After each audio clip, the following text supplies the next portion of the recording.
I've never quite seen her there before. Well, that is a cute way to kick off our conversation with the opinionated Ogre about anti-Semitism in America. So to mean things about you is terrible. Right. Good. I mean, I count on Lawrence to do that. And Ogre, thanks for playing along. Oh, look at your hair. You did it. I did it. I see you got that robe hair going on now. Yeah.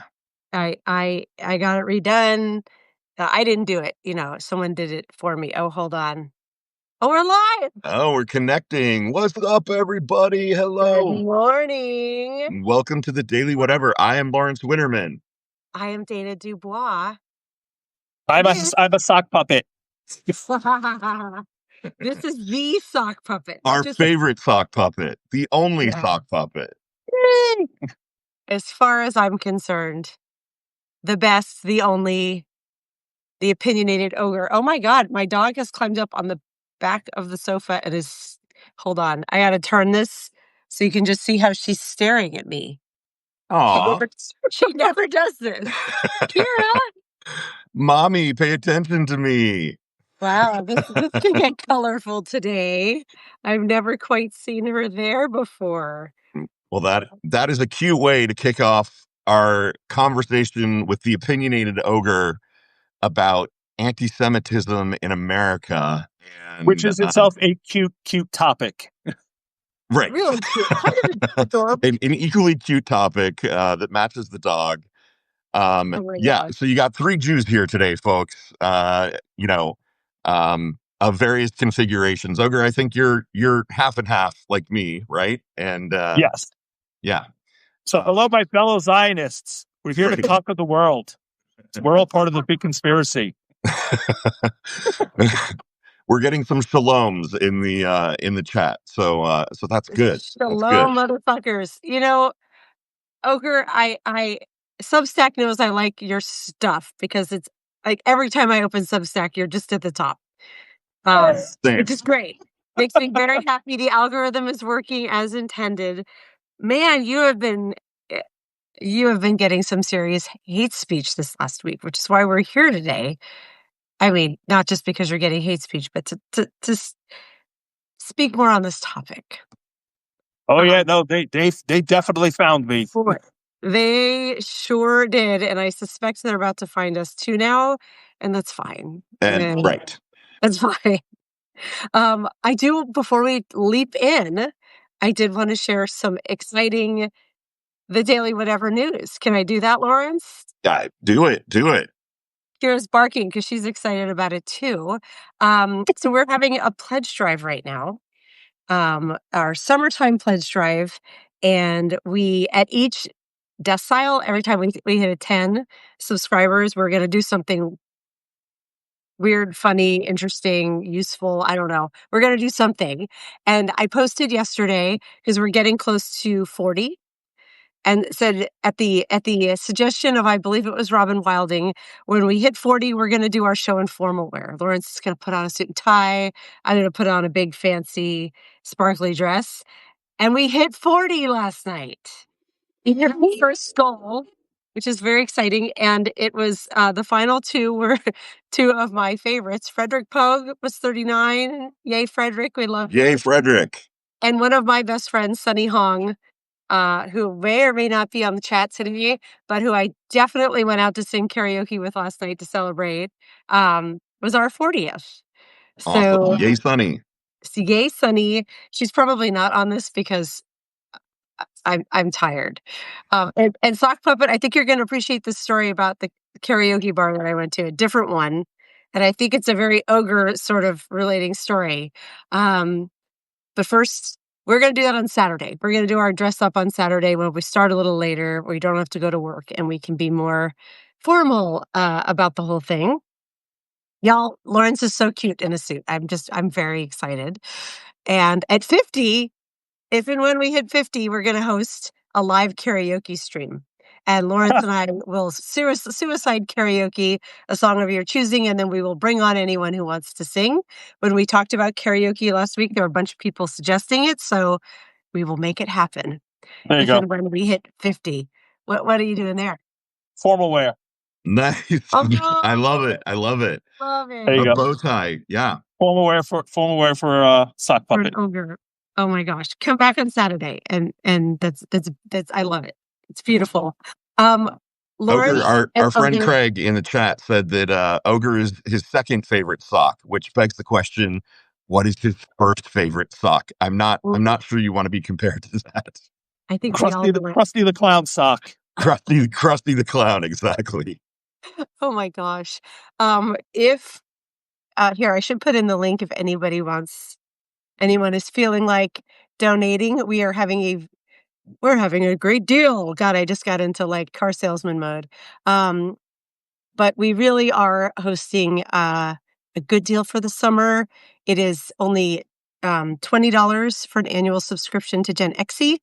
And then we have annual subscriptions to my personal Substack and Lawrence's personal Substack for just $1 for a year. So it's a $22 round trip subscription. I haven't looked at my personal numbers for a while, Lawrence. I gotta look and see what's going on there.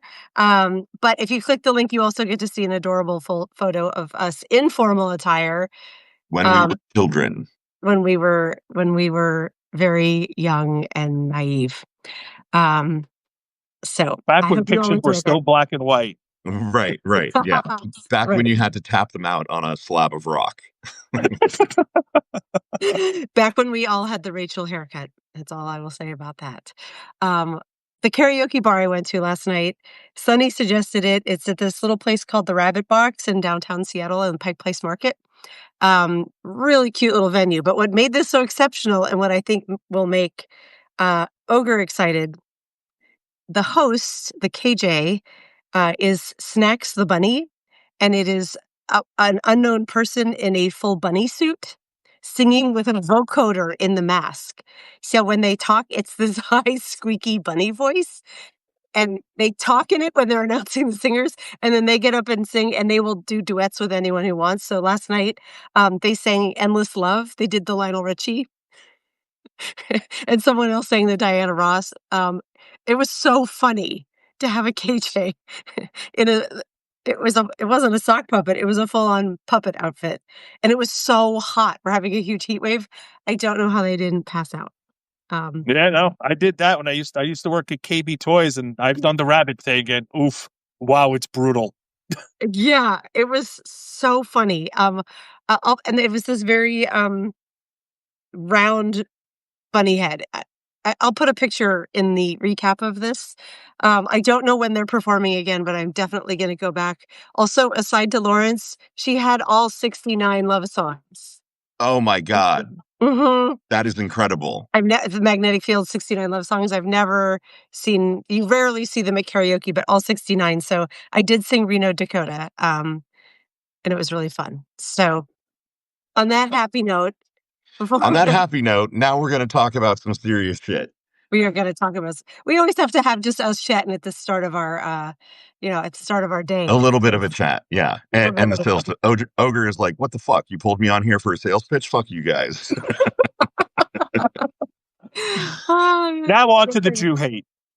Right. Now on to the Jew hate. Duh, duh. All right, man. So, like Dana was saying, we've all been, you've got so many followers here. People have seen that you are kind of fighting it out with the anti-Semites of Substack, which is apparently a sizable number of people, and a lot of them are on the left. And I think we want to talk about anti-Semitism kind of writ large, but I think particularly the whole idea that there's a sizable portion of Jew haters on the left, which, Oh, as like a liberal left-leaning American Jew, that sort of spins my head around. Like, what has it been like, and how did these people find you? Might be the first question. Well, I mean, I had posted so from the very beginning, right? When the whole thing, when October 7th happened, and Israel inevitably reacted the way they were going to react. I've been super consistent about this from the beginning, that there were no heroes here. There were no good guys in this fight, right? Hamas is a bunch of scumbags. and Netanyahu was a scumbag, right? Like, Yeah. they had to respond. Israel had to respond. And it quickly went from a response to an overreaction. It was like, they're doing exactly what we did after 9/11. Right. Except nothing, right? There is no except. They're just doing pretty much exactly what we did Well, after right. 9/11. Except that Biden literally said at the time, don't do what we did after 9/11 and overreact. Like, Right. we literally warned Israel and said, hey, man, we've been there. It's going to be real easy to overreact. Don't do it. Like, be very thoughtful. And they didn't. Yeah, the big difference. Yeah, the big difference is like they had an example of what would end up happening, and because we did it. Right. Like, look at what we did. Don't do that, right? And they went ahead and did it anyway. But Netanyahu had his reasons for doing it because it's keeping him out of jail. Like George W. Bush had his reasons for doing what he did in Iraq and Afghanistan, and Netanyahu's doing it for his own completely different reasons. But they're doing it, and it became very obvious very quick that it was like, okay, you've smashed Hamas. You've smashed them. Right. And you could go in there and keep killing them without doing all this damage to civilians. And clearly that's not your intent, which means now you're both sides are doing something fucking horrible here, and there are no heroes. Right. And the thing that became super obvious, super quick, is that a lot of people on the far left did not care about that, right? They did not care that Hamas had done something fucking horrible and were saying that they would continue to do those horrible things if they had the chance. That all they cared about was hating Israel and specifically hating Jews. And they were really, really clear about that. Right. And it just kept morphing into this deep, deep fucking rage against Jews. And I watched that. And again, I've been super clear about this from the beginning. There are no heroes there. Like, I did not take a side like, go Israel. I was not doing that. And that did not matter. I would sit there and say, both sides need to stop. There are no heroes here. Both, Hamas and Netanyahu are both fucking monsters, and that didn't matter. I still got attacked constantly because I kept saying, it's like, you can criticize Israel for what they're doing, but you're slipping way too much fucking anti-Semitism into it. Like, you're not criticizing Israel, you're cheering for Hamas. Yeah. What are you doing? You're not criticizing Israel, you're screaming rage at Jews. What are you doing? Yeah. During the campus protests, there was definitely a chilling moment for me watching the news and seeing, young college kids get up on stage and talk about how people needed to unite behind Hamas. It was just such an unbelievably tone deaf read of the situation. And, this was relatively early after 10/7. Yeah, it's like, it's Hamas. What are Right. you talking about? Right. You want to get behind Palestinians? Sure. But Hamas? No. We don't do that. Yeah. Birdie is saying in the chat that Mandy Patinkin has a speech that I think we've all circulated. I think you circulated it too, Ogre. I know we did. Where he's basically being really explicit about how Israel needs to stop now. That like they've gone far beyond their original goal of striking back at Hamas, and they're at a point now where they're committing genocide, and we're essentially sort of Israel is becoming the monsters that we once hated. And it's a really powerful speech by Mandy Patinkin. And he's directing it at Jews, which I think is correct. That, like Jews in Israel and Jews around the world, need to express the outrage at what's being done, because Netanyahu is, essentially saying it's being done in our name writ large. And yeah, fuck that guy. But you're making it. And to be really clear, he's not doing it for the security of Israel or the security of Jews. He's doing it to keep himself out of jail. Absolutely. Right. That is the entire point. The war has to keep going, otherwise he goes to jail. Yes. Yeah. There are multiple crimes, corruption convictions, or allegations against Netanyahu out there. The courts have put those cases on hold in wartime. And so now Netanyahu basically feels like he's got a blank check to kind of keep the war going because it saves his personal neck. Honestly, I think Netanyahu's going to go down in history as one of the most short sighted uh, traitors to his people of all time. Oh, absolutely. Because he doesn't give a shit about the Jewish people. Right. He doesn't. Right. No, He is putting Jews in danger all over the world. absolutely. He's made things worse for Jews everywhere and for the long-term survival of Israel.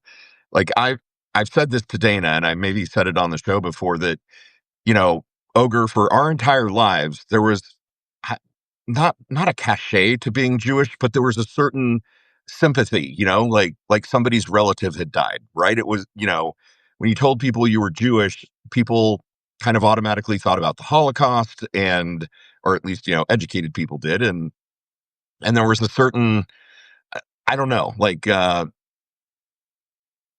can't come up with a better word than cachet, but and I mean, anti-Semitism has always existed, but for the rest of our lives, I think Jews are going to be pariahs, and Palestinians are the new Jews, and we are the new Nazis. Israel is the new Nazis. I shouldn't keep saying we because I'm in no way aligned with the Netanyahu administration, or the government of Israel in any way. But like something has flipped. You can feel it in the zeitgeist, and I think that's kind of feeding into the power of the comments that you're getting, that you're fighting back against, right? Well, now, see, here's the thing. That's been there long before this. Like, I've been having arguments with people for years, like way before October 7th, right? Yeah. I've been online arguing with people for over a decade. And The opinionated ogre, folks, he's been arguing with people online for at least 10 years. I know, shocking. But one of the things I have found over and over and over now, I've argued with literal Nazis online, right? And I found that while the Nazis just hate me for being Jewish, I found some of the people who spew the most venom at me have been people from, who consider themselves leftists. Right. They're leftists, right? And I have found, say leftist like a disease. well, because they're not really leftists. These Yeah, people aren't really left. I call them the alt left because there's nothing left about them. Right. These are I the don't. folks that you kind of wonder who's paying them to like espouse the ideas that they're espousing, because it's shit stirring, right? It's intentionally polluting the conversation with hate and bullshit. Yeah, well, I mean, it's not just that. I mean, it's a whole thing with them, but they're motivated by white male grievance. There's so much white male grievance on the alt left. It's like just listening to them, it's like, oh my God.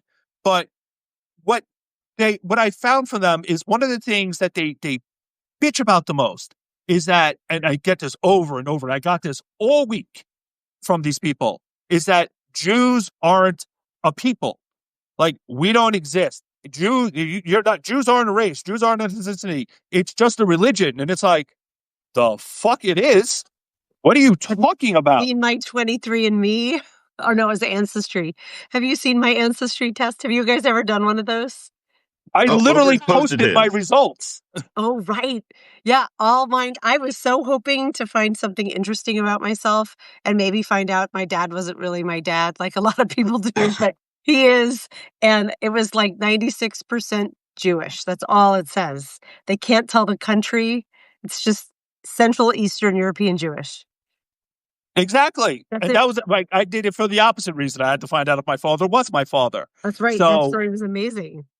right. So half of mine is you're Puerto Rican, right? And all the, the split among Puerto Rican. And the other half is you're Jewish, right? Yeah. And I put that up and I said, okay, you're telling me it's not a thing. It's like, my DNA tells you fucking differently. And he just went on and on. I'm going to read you one of his response and one of the responses. And this was quite a thing. All right. So this was one of the really, really hardcore haters. All right. So be prepared for a little hate speech here Yeah. to your audience. Trigger Who you warning. intellectually disabled, historically illiterate, and mentally crippled fucktard. Go and do the necessary reading first before you peddle some more of your Jewish supremacist bullshit. Just like Christians, Muslims, Buddhists, etc., Jews are not a race, never have been. Jews are nothing but people following Judaism. In other words, zero claims to a default necessity for a world to give them a state. I don't see you arguing for the Roma people or the Rohingya people deserve a state, and they have a right to go on much more than Jews, the latter always being a religious, not a racial group.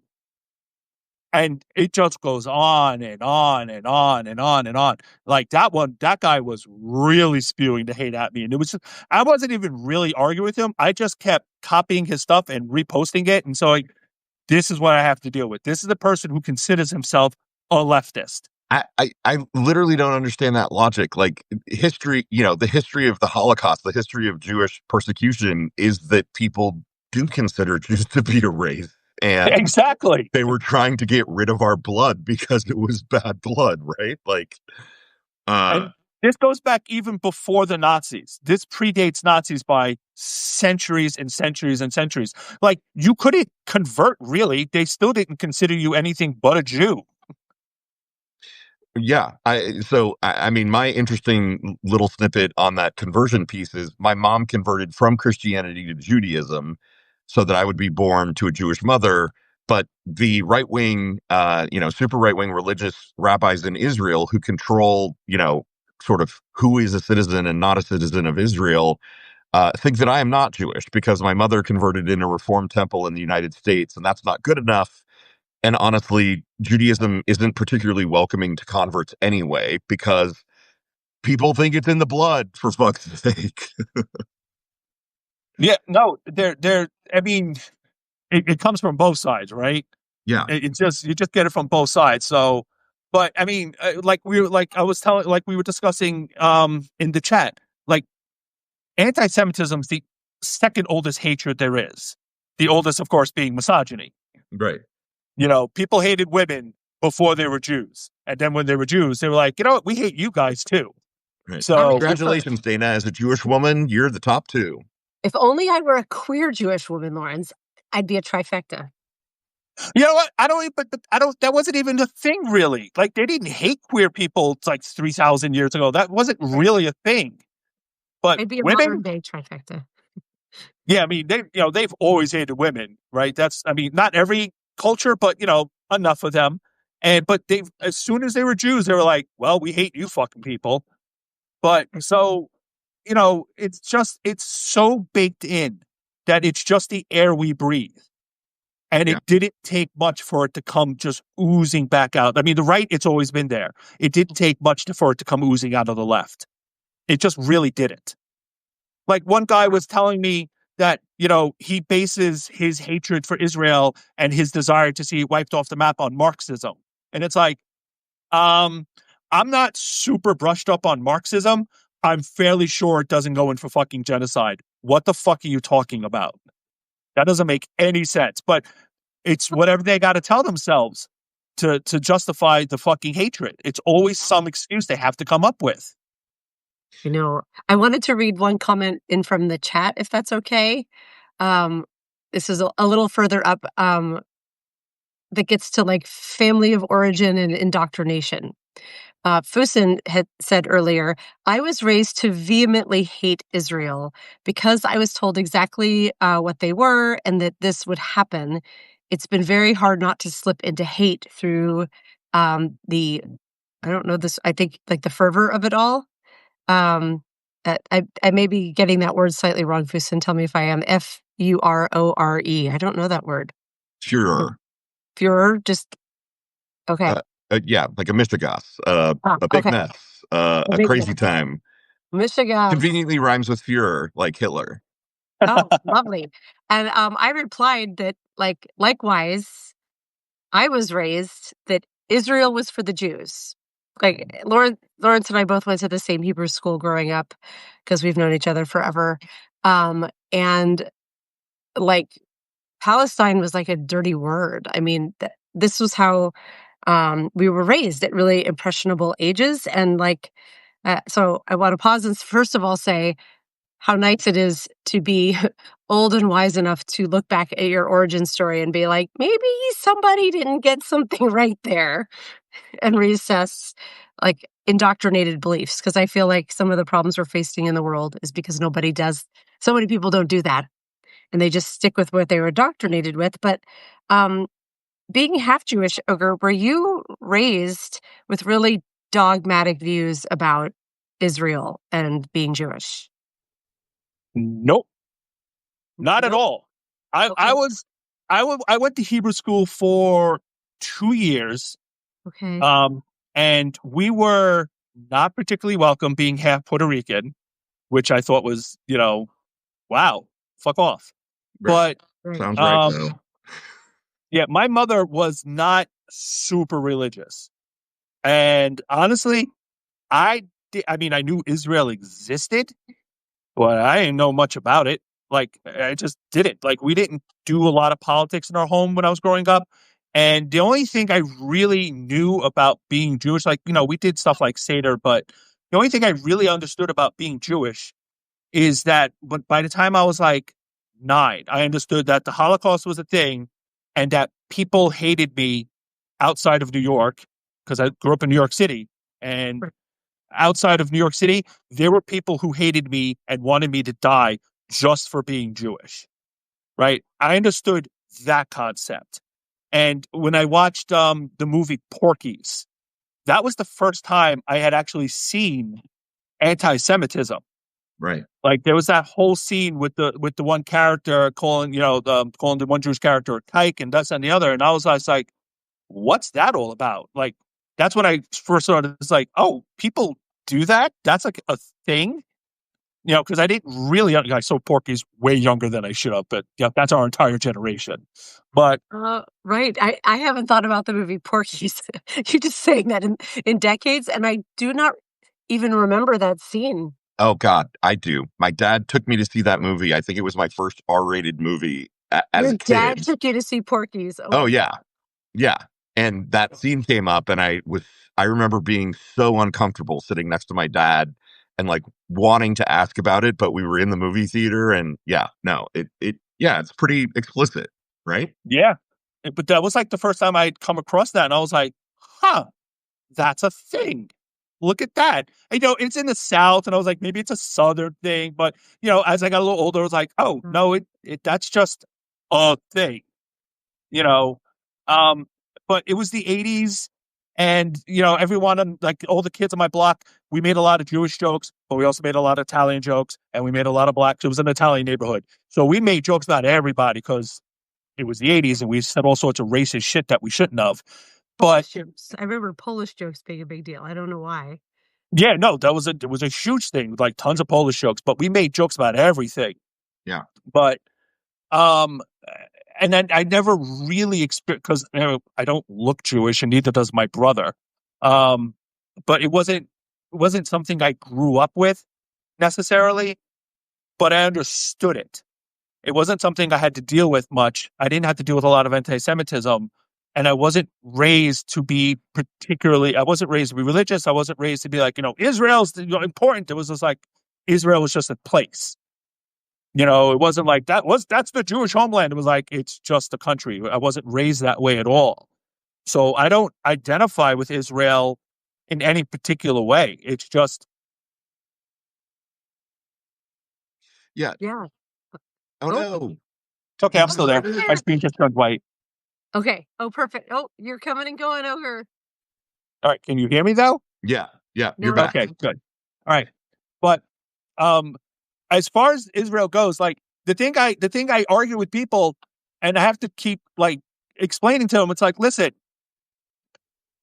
you don't like the idea of Zionism, and I get that. And you can discuss which version of it you like and dislike. And there's extreme versions of Zionism where it's like they want to take over the West Bank and they want to take over Gaza Strip, which I think is fucked up, Right. right? You don't have a claim to that land in any way, shape, or form. You have Israel. And honestly, Jews need a fucking homeland because there is no country in this fucking world where Jews are safe, right? We're in the United States of America. This country is only 400 years. I mean, technically it's 250 years old, but it's only been around for 400 years. People from Europe have been living here. This is not a homeland for white people, right? This is not a European homeland. We don't have 1,000 years of history. And yet this is entirely a nation of immigrants. And yet somehow Jews are still not fucking welcome here. It's like none of you are fucking natives and you're still talking about Jews like we don't belong here. What the fuck are you talking about? None of you belong here. Yeah. We're all fucking immigrants. Unless you're Native American, you're a fucking immigrant. You don't get to say you're an outsider. We're all fucking outsiders. So if we're not welcome in this country, we're not welcome in any fucking country. So if we're not welcome in any fucking country, well, then, yeah, we need a fucking country of our own. And that's just the fucking way of it. That's not our fault. That's your all fault. You know, you guys made it that way. Don't fucking complain to us that you gave us a country. We made that country. And now you're like, oh, we don't like the way you're running it. Okay. Go bitch about someone else's fucking country. Yeah. Go fucking scream at the Chinese that they're killing the Uyghurs, that they're fucking genociding the Uyghurs. They only fucking do this to Jews. They only hold Jews accountable for what they're doing to the West Bank and Gaza, but they don't hold anyone else accountable for the shit they're doing in other countries. Right now, the far left is screaming louder about what Israel is doing, and they're thousands of miles away. We're literally opening concentration camps in Florida. We're literally gearing up for mass fucking murder here in the United States, and they're not putting a fraction of the fucking rage that they are for fucking Gaza. Like, you don't live in fucking Israel. Right. We're not Israeli. We don't fucking control that country. And right here, right fucking now, they're opening concentration camps. Where's your fucking rage over that?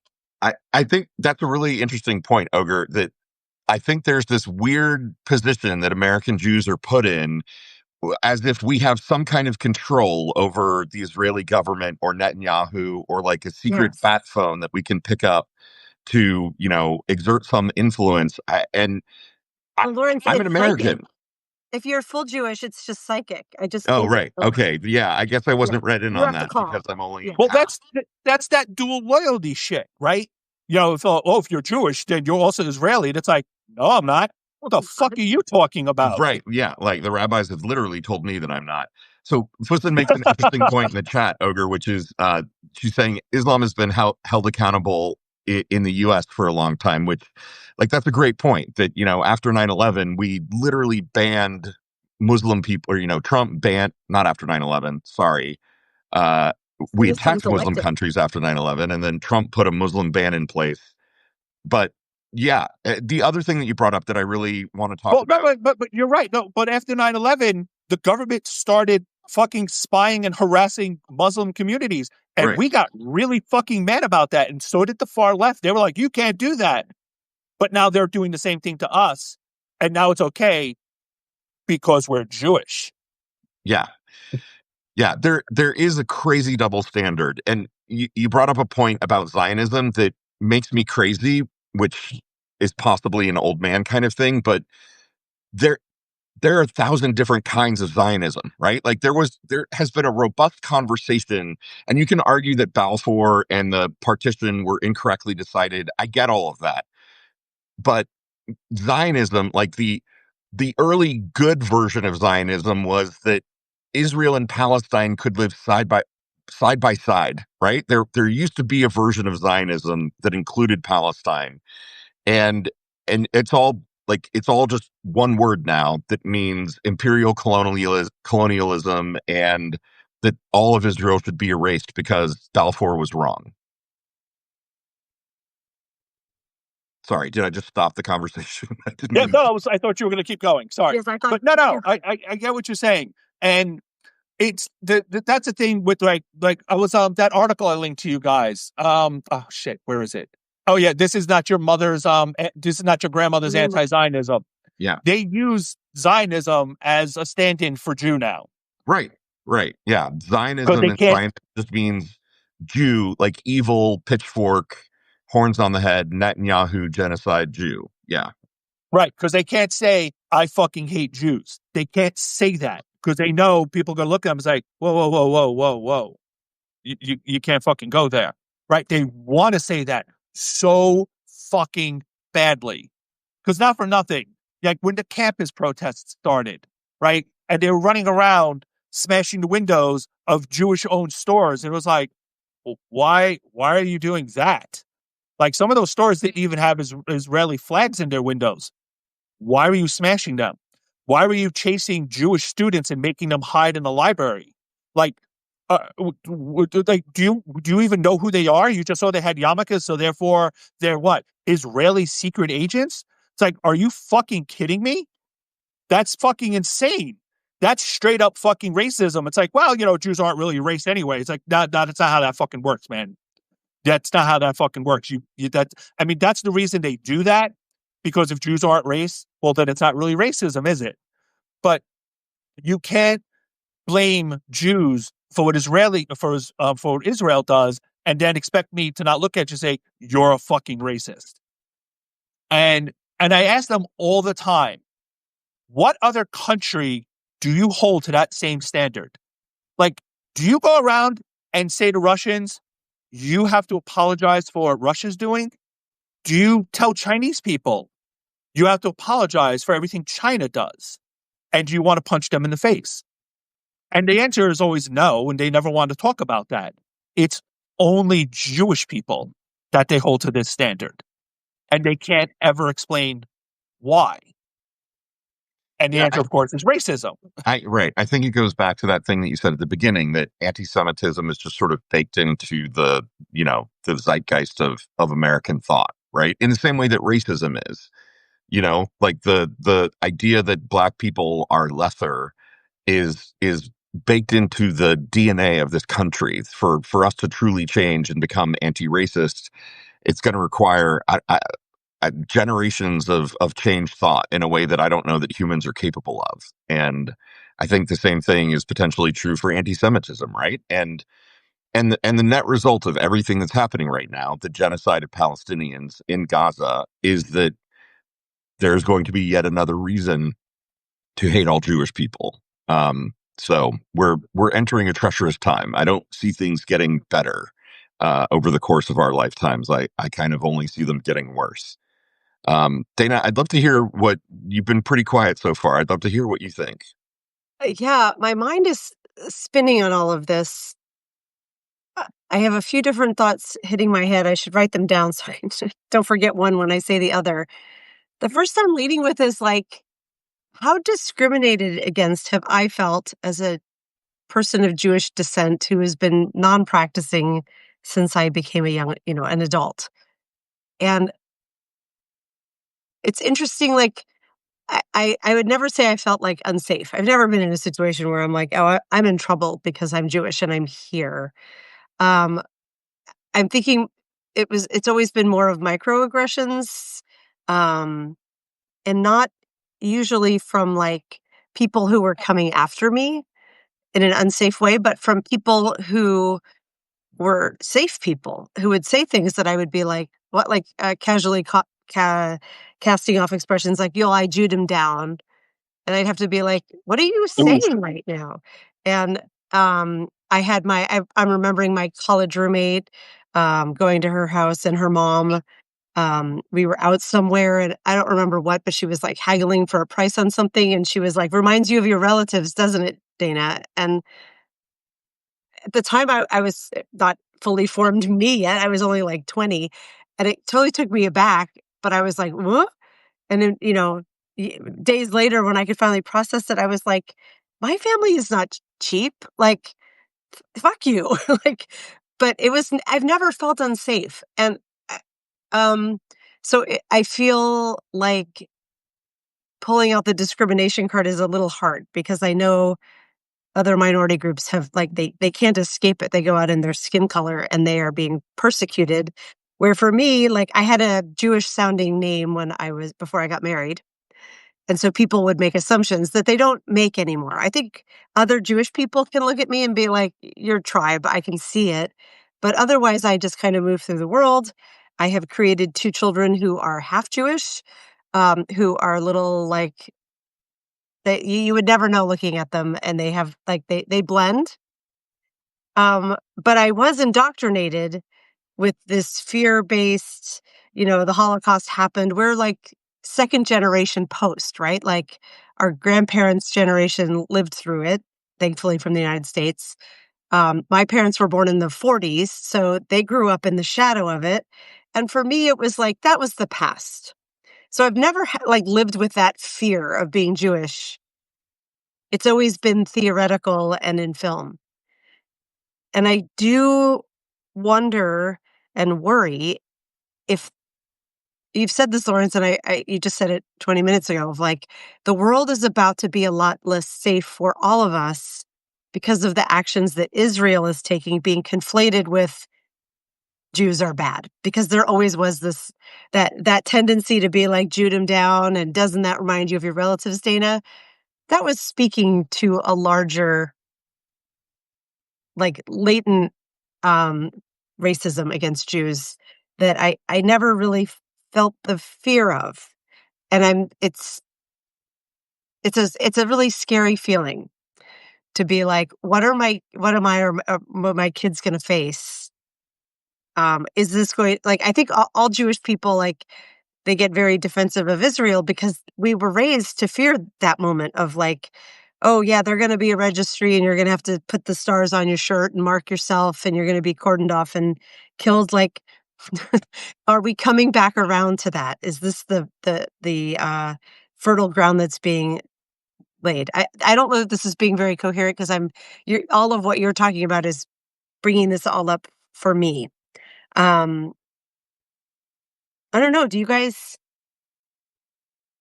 you think like never again is the expression, like, is this the start of again? Is it going to get that bad? I, I mean, my honest take is never again is incredibly hollow because Yes.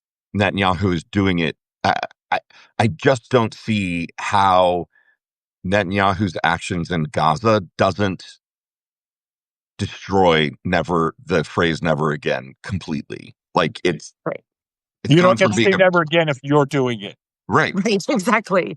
right, Um, right. Because never again to us is a fucking dick thing to say, right? Like, oh, anyone else, sure, but never again to us.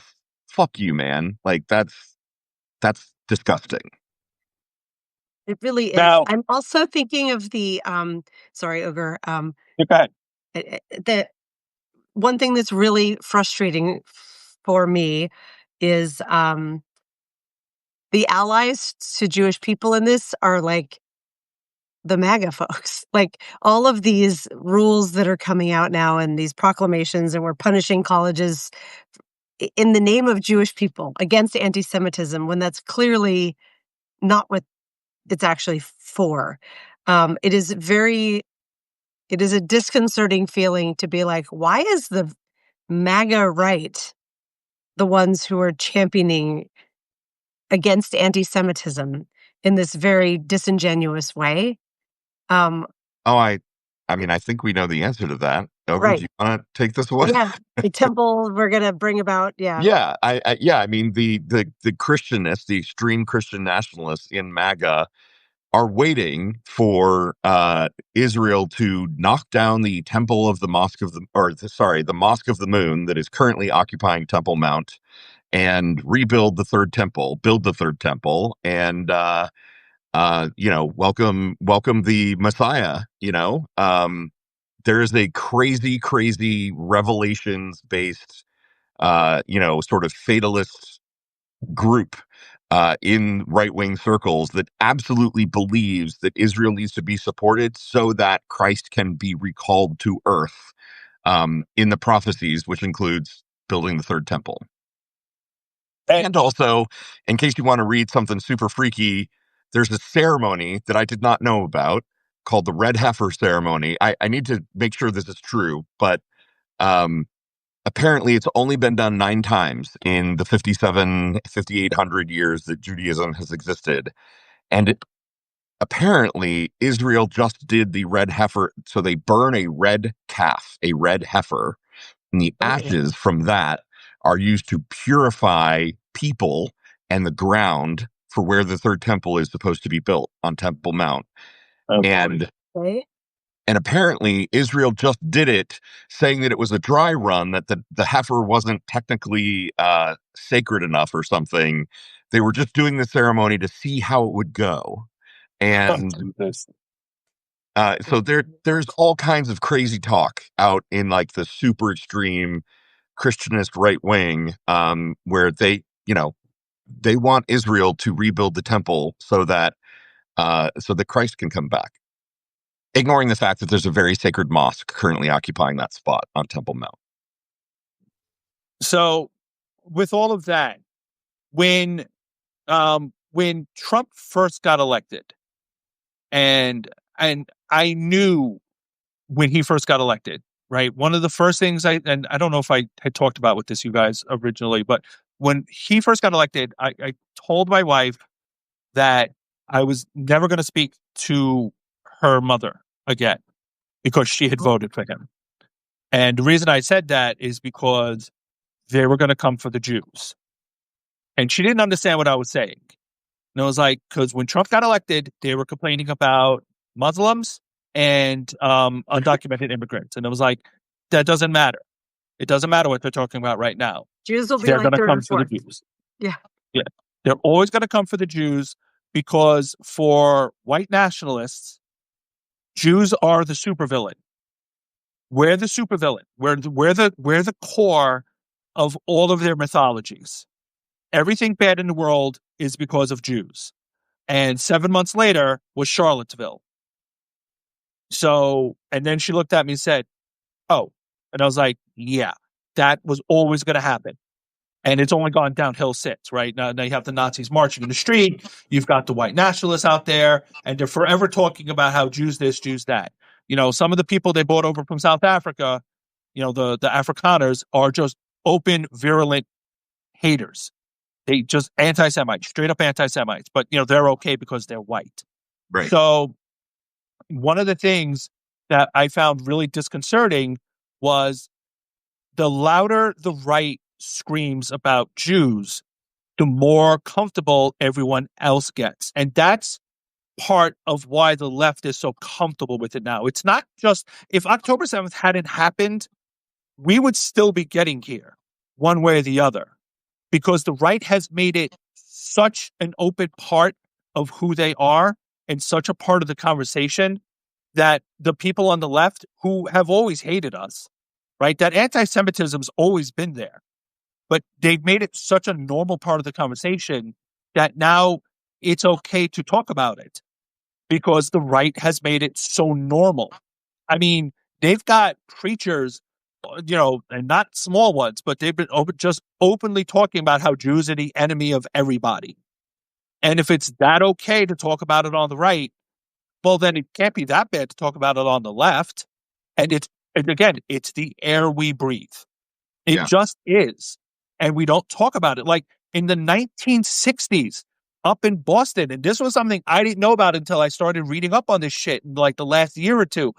There were pogroms in Boston where the Catholics just went around and beat up Jewish people. And the police didn't do anything about it. They just let it happen. Nothing was happening. There wasn't anything specific going on. Israel wasn't doing anything. It was just the Catholics in Boston decided, you know what? Fuck them Jews. And just started smashing Jewish businesses and beating up Jewish people. And no one did anything about it. They just let it happen. This was in the 60s in Boston? Yeah. The 1960s. No one talks about that shit. The 1860s? The 1760s? No, 1960s. God just damn. Just a decade before we were born. They just let it happen because, well, it's America and anti-Semitism is really fucking normal here. We just don't want to talk about that. And, that's why when this started, it was just like, this didn't, I mean, it surprised me a little bit that it was coming so much from the left. But then I thought about it, it was like, you know what? It's really not that fucking surprising. It's just, it's just that baked in. It's just that deeply embedded into our collective DNA. It's just there, Right. and it's Beat just, up on they the don't other. even realize they're doing it. Yeah. Although I'm sure some of them do. Yeah. Right. Ogre, what do you, a bit of a shift. Mamdani, what do you think of him and kind of the allegations, I guess, that he's anti-Semitic and kind of coming from that place on the left that it occupies the space we're talking about. You know what? Until I watched that clip, I watched that interview where they were like, "Oh, he said globalize the infantile." No, he didn't. He really didn't. That is not what he said. When they asked him about it, he was like, "Yeah, no, that's not what it means to everybody." And he was explaining, it's like, that's not what it means. Like, not everyone thinks of it that way. Right. And some people do, some people don't. And he was talking about what it means to some people. He did not say it himself. He didn't say he agrees with it. And I was watching, I was like, wow, they wildly misrepresented what he was saying. Until he goes out there and says himself, from the river to the sea, they're full of shit. Like, I don't pay huge attention to New York politics anymore because I haven't lived there in over a decade. But I've been watching what they've been saying about him. And I was like, you know what, man? Even before that whole thing came out, right? When he was leading, I've been saying, as soon as he started leading, I was like, they're going to go to war against this guy. They're going to do everything possible to burn him to the ground, because as soon as the New York Times said, we don't do what you call them anymore, endorsements anymore, but then they did an anti-endorsement of him, I was like, okay, that's bullshit.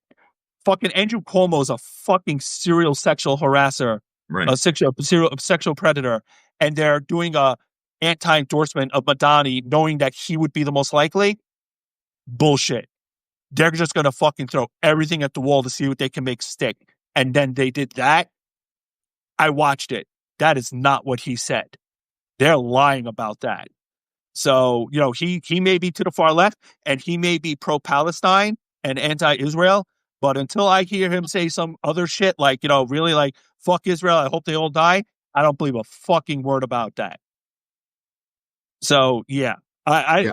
I don't care too much about New York politics, but he's not said anything I've seen so far that I disagree with. It is interesting that they're using this brush to paint him as toxic in a city that, has the largest population of Jews anywhere outside of Israel, right? So I wonder, I haven't seen any polling. I'd be really curious to know, have you heard anything about polling amongst Jews in New York? No, but I still know he's leading. And I know that's really, really pissing off the the legacy press, who Right. really fucking hates him. Like, they keep writing articles about him about, I mean, Jesus Christ, the fucking thing with his SAT scores. It was like, that's embarrassing, guys. Yeah. Right. You know, That's all you got? it's That's all like, you that's embarrassing. CNN wrote an article about how people on the Upper East Side are anonymously saying they're going to move out of New York if he wins. It's like, that's an article, CNN? You actually wrote that? It's embarrassing. So it's just, they're humiliating themselves trying to find something, which means they don't really have anything. And if he really was anti-Semitic, if he was really saying shit that was anti-Semitic, we'd know about it. We'd have heard about it. Right. So they just keep talking about this one thing that he didn't really say. Actually, it's not he really did. He didn't say it. So it's like, yeah. I feel like if you had something better, you'd have rolled that out. And if he was really unpopular with the Jewish population in the city, we'd probably know about that too. Yeah. So My very I still check in with Facebook from time to time because I have a legacy friendship relationship with Facebook, like a lot of folks from all different areas of my life, some of whom are very Jewish and very practicing. And at the day after the election, there were just this very small minority, but the most kind of bullish about Israel, staunchly Jewish people were like, and now we're, like in a city that's full of Jews, they're going to have a leader who's so anti-Semitic. And I was like, at the time, I was like, wait, what? I hadn't heard about, they hadn't started going after him for that one comment. And I was like, is this really true? Or are you just uncomfortable with his name? I mean, the morning that he won, I was staying with my mom in Florida, and she's up before me because she's a morning person on the East Coast, and I'm still on West Coast time. And when I woke up and came in, she was just like, yeah, what did she call him? Like, that socialist guy with the funny name won. Oh, you mean Barack Obama? Right. Exactly. I was like, Mom, his name is Soron. You can say that. That's not that hard to say. Right. His last name, it's Mom and Donnie. That's it. Not hard. Mom Donnie. There you go. Yes, not that complicated. And God forbid he frees rent. My God, the Seriously. horror. God forbid he builds grocery stores and food deserts in New York City. Right? Like, what a tragedy. What is this Oh country? my God, he's going to raise taxes on rich people. And Can we fucking survive that? public transportation free or affordable? Ouch, that's awful. Yeah, and she votes blue. I mean, my mom is she'll tell you she's liberal, but she's a older liberal voter. So a far more centrist Democrat. But I was like, she looks at me and she's just like, you are just way out there, Dana. You Seattle people are way out there. And I'm like, okay, some people in Seattle are these very far leftists you're speaking of, but I'm like, I think that the center moved. Like, I think of myself as like you know, I'm certainly no like crazy leftist, but the center has moved so far right that to my mom now, when I'm like, yeah, I actually do think we should raise taxes on the wealthy to pay for social services that are needed to keep the country going. Does this make me a crazy leftist now? Apparently. Am I a socialist now that I think that all people should have access to fresh produce? And fresh water and clean air. I mean, Right. goddamn, you communist, you fucking communist. I was just like, on like free market or can't take care of everything. And if there are areas in cities like New York where, capitalism says it's not profitable to be here as a grocery store, and that's why there are food deserts, then it is the proper role of government to spend like this sliver of your budget to set up these stores so that kids can have apples, right? Like, uh, I want my kids eating organic, fresh fruit. Why do I not want that for all the kids? Come on. So, I hope he wins. I'm heartened to see that when. Sorry, we've kind of shifted topics a lot, but I don't have any concerns about him being anti-Semitic, or if I do, they're infinitesimal compared to like broader concerns of why people are coming after him. Yeah. Yeah. And it's interesting at how effective the New York Times and the kind of old school party apparatus, how effective their messaging is, because my first take on Mamdani was like, oh, yeah, I'm not sure if he's really said these things. We really got to keep an eye on this guy. And then I did my research on it and I was like, oh, fuck you guys. No, he's just a young, attractive, incredible communicator. And you're fucking terrified of that because he dismantled Cuomo in their debate, like limb for limb on live TV, just absolutely fucking dismantled him. And yeah, come on. So do you want an opinionated ogre prediction? Yes. I mean, always, of course. Okay, so I have a pet peeve when it comes to my good friends on the alt left. So Mamdani is not a raging I hate Democrats type of politician.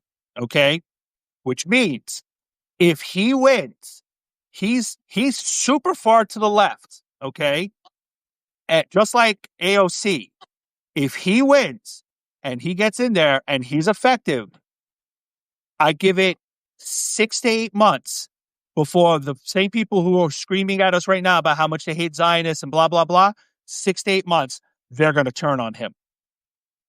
The same people who consider themselves socialists and Marxists and yada, yada, they're going to fucking hate him. They Why do you will think hate that? him. They're gonna hate him because he's successful in role? Yes. They will Because they hate want him an because, outsider. he's everything that they say that they want, a socialist, very far to the left, and he's not really part of the Democratic establishment. But one, he's not white, and I swear to God, there's so much fucking racism, and it's not just against Jews. There's so much racism on the far left. And two, he's not going to be working nonstop to destroy the Democratic Party. And that is what I mean. Every single one of those people, like AOC, they hate her with the power of 1,000 exploding suns. Right. Because she's very far to the left. She's very good at her job, but she does not work nonstop to try to destroy the Democratic Party. And I predicted right when I saw that she was doing that, I was like, they're going to turn on her. And less than a year later, they did. They fucking hate her. Really? Oh, I'm not yeah. following this story closely enough. So the very far left hates AOC now? Oh, they've been hating her. They think she's a traitor because she doesn't hate Democrats. She works in the party to get shit done. Right. I'm telling you, I'd give it after he wins, because I think he's going to win. Give it 6 to 8 months, and they will call him a sellout. They will call him a traitor. They will hate him. You know what, Ogre? Promise you. You're absolutely right, because on the far left there is that purity test thing, right? Where anyone who's in office who gets something done by compromising or negotiating to implement, steps in perhaps a bigger plan, they fucking hate it. It's all or nothing. Like, either you implement the full shebang left wing thing, or you're a fucking sellout. Right. And they can't explain how you get the full shebang thing without getting something. How do you get to that? Well, you just do it. Right. With what magic wand? Right. Well, you're a fucking sellout shitlip. Okay, buddy, but you still have to actually get there. Like, you have to take the steps to get to the thing you want. It doesn't just happen. You have to do it. You're still a sellout. Okay, but you're not getting anything done, and he is, which is what you want. They're going to fucking hate him. I promise you. You're right. Politics is ultimately about negotiation and compromise and getting to a yes for what you need. Being in the room where it happens, to quote Hamilton. And that leftists are purity tests, so they don't want that. I do want to read this line from the poet Miranda, because I think it's beautiful, from the chat. Too much of the left fantasizes about revolution the same way the right fantasizes about rapture. Oof. Yes. Ooh. That's really good. And then she just followed up with, you have to build coalitions and take steps as they become available. And Patrick Hanley is saying, yep, they hate steps. They want it now, like Veruca fucking Salt. Right. Yeah, the thing with their revolution is they're never the ones that they intend to have bleeding in the streets. Right, exactly. They're not the ones who are going to be dying for their revolution. It'll be someone else. Yeah. No, they envision themselves as the intellectual leader who gets to sit in an ivory tower as the plebs die in the streets and bleed. Exactly. Oh my God. Morgan X, when people are adults and rage about the revolution, I know they have never been in a committee in their lives. Totally. These are like incredible slogans, are like, yes. Yeah. We got to copy this chat. And oh my God, we're at the top of the hour. We've gone a couple minutes over. Sorry. No, This God. flew by. Yeah. How dare you have such an interesting conversation with us? Man, we are so grateful that you came back to join us for this, and a conversation that we could only have with you. Thanks for being here. I don't know that we solved anything. I'm not sure that we've got the next Mideast peace plan or anything, but right. What? We couldn't solve it in 1 hour? God damn it. Right. It's only like 5,700 plus years of history. We couldn't figure this out. I feel like that's our three brains together with the chat. Try harder. Try harder next time. Right. Wah, wah. Oh, Ogre, that Sad face. Ogre. That was the saddest face. You've got it down. That was seriously a very affecting pout that the sock puppet just did. My heart broke a little. It did for me too. Thank you for joining us, Ogre. This was such a great conversation. Oh, we're at 101 people in the chat. Isn't room 101 where all your worst nightmares come true Ooh, from yeah. 1984? Ooh. Yeah, with Trump being reelected was kind of a worst nightmare come true. Right, we're living it. We're soaking it. We're soaking in it right now. But at least Yeah. we all have each other as the world burns. Yeah. Woo! Ogre, thanks again. We'll You talk got to you it. again Everyone in the soon. chat. Thanks, This has been everybody. awesome. Love you, mean it. Love you, mean it. Bye, Mom. Bye.